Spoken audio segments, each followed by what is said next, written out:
Is there anything on for tomorrow? For the second one. I don't know.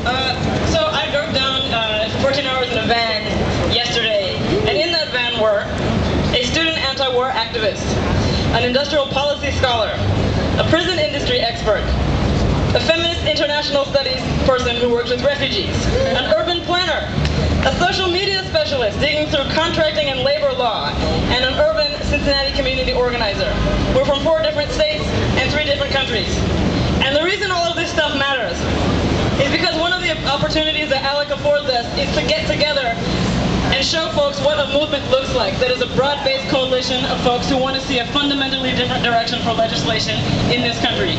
We don't get many chances to get out of our issue silos, but one of the things ALEC allows us to do is exactly that. So I'm looking forward to meeting with you all twice a year until this is all over with, and until we have a much better sense of deep democracy in this country. So with that, I just wanted to say to you, I actually have a quote here that the whistleblower who provided the files asked me yesterday to read to you all.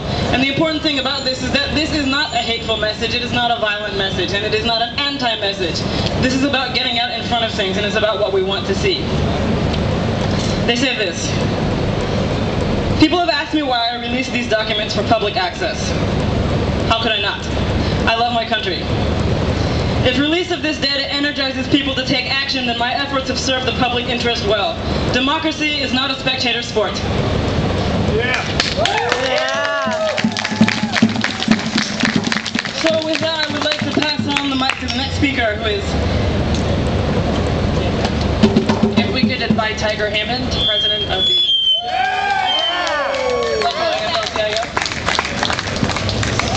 Thank you, Nathan. This way, this way. All right. Thank you, everybody, for coming out today, and thank you, Nathan, for organizing this. But on behalf of the AFL-CIO for Greater New Orleans and the Southeast Louisiana Building Construction Trade, we want to send a strong message to ALEC.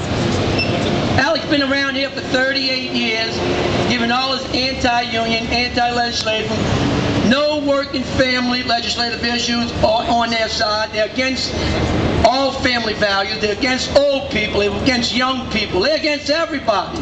But let me tell you something, what they really did. I've tried to find out what did ALEC do that was good, and I found something. They actually woke up the sleeping giant. Who is the sleeping giant? The American people. The American people. They got the ear of Scott Walker in Wisconsin, and what did that do? It woke up the American people, because back in 1928 and 1931 with the Fair Standard Labor Act and the Railroad Act, when we started with collective bargaining, people knew that collective bargaining was good for both sides.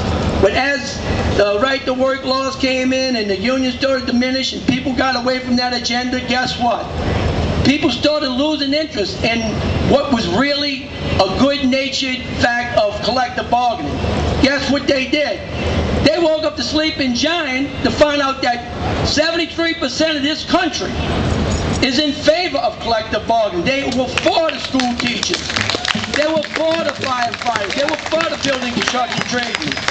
They're going around this whole country, 50 different states, with anti-union legislature to say no collective bargaining for school teachers, no collective bargaining for firefighters, no project labor agreement for building tradesmen. And guess what? It's only going to come back and bite them in the butt, because that's what it's doing to them in Wisconsin. 6 Republicans were recalled and 2 Democrats. And guess what? On August 9th, in 5 more days, on August 9th, Tuesday, they're going to have an election. You're going to have 2 Democrats and 6 Republicans. If we can change those 3 Republicans' seats to Democrats, the Democrats take over control again. And guess what? Not only are we going to win 7 out of 8 of those races, we're going to win 8 out of 8, take control of that Senate again, and then recall Scott Walker, because he's got 1 year. And we're going to recall him and take him out from governor. So thank you, ALEC, for waking up the American public. Thank you for waking up the union. Thank you for waking up everybody. And good luck. Watch your reports on Tuesday evening when you find out that not only 7 out of 8 Democrats won, but 8 out of 8. Thank you, Nathan, for putting this together.